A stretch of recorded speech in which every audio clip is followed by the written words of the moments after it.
All right, opportunity to kind of jump on this particular topic. So sometimes it gets debated that you can't really trust celebrity typings, or that you can't accurately type celebrities or historical figures or whatever. I disagree. Yes, you can. In fact, I would say that typing historical figures and certain kinds of celebrities are the easiest thing you can do to type. It's the easiest way you can gain experience typing, and the easiest way you can set benchmarks of this is an example of what that type is. That is the bar of what that is, and now we can all discuss that, check that, and debate it and move forward and whatever. Right? It sets the bar from which we can move forward on. Now, why am I saying that? Historical figures, especially, and when I say historical figures, Napoleon, President Obama, President Andrew Jackson, people like this, right? That's what I'm talking about. When you do that, this is the easiest stuff you can do because you have so much biographical information. There's books and books and books. There's memoirs in many cases. There's autobiographies in cases. There's people who knew them, who are willing to talk about them and so on, who've written stuff, etc. Right? There's so much information that you can reliably get a really good sense of what that person is about. You also have one very critical ingredient, critical in socionics. You get to see the timeline. You get a longitudinal study to see what was this person like when they were young, what were they doing in their early years, how did they get better, what did they do in their adult life, what did they dedicate themselves to, what did they succeed and fail in, all the way up until their death, right? You get to see all of it, a full three-dimensional view. Well, four-dimensional, we have time in here. A nice, complete view of everything that they were, right? So it's actually a hell of a lot better. It's the easiest thing you can do. Now, there's, of course, a caveat to this, right? We have to have some some common sense. There are some celebrities that are going to be harder to type than others. Why? Either they died 3,000 years ago and we have very little personal information on them, right? That's an issue, obvious.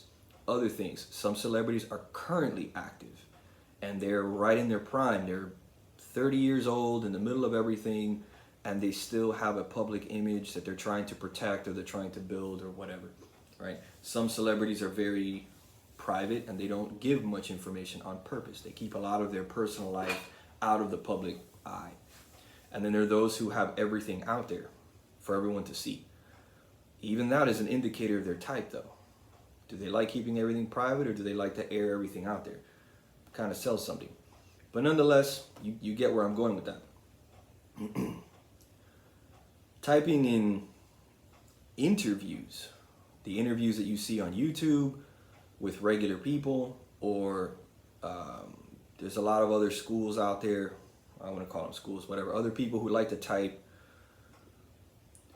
based on interviews and things like that, and they're basically using one interview or two interviews, just watching the interview, and just based on that, they come to a type.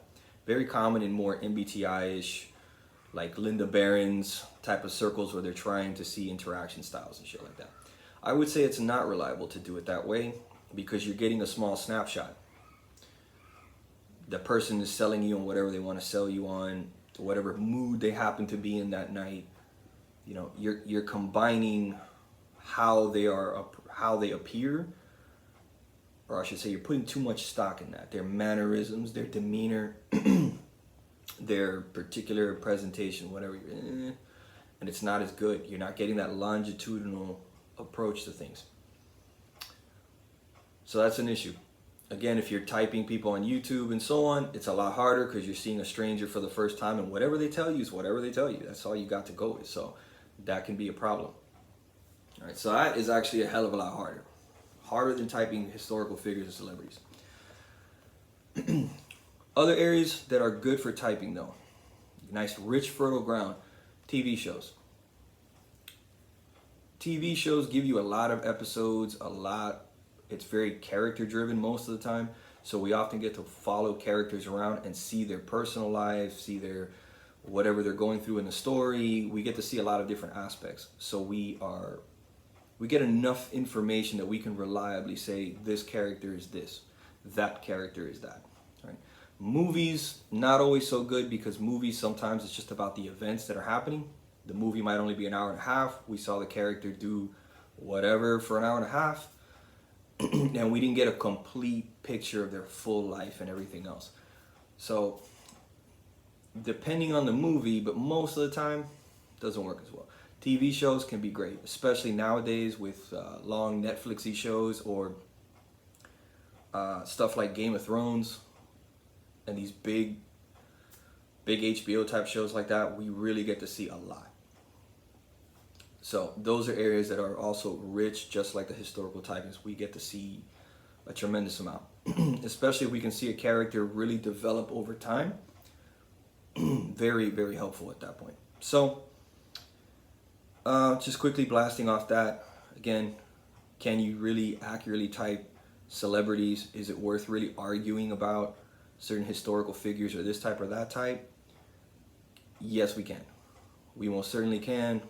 It's actually the simplest thing to do, and it's probably the starting point for anything. We have to come to a consensus or an agreement on what a type is and looks like in the real world. These are real people, real examples. This is the kinds of things they were interested in, the way they thought and what they did. That's the benchmark for the type. So, it's my little 2 cents on that.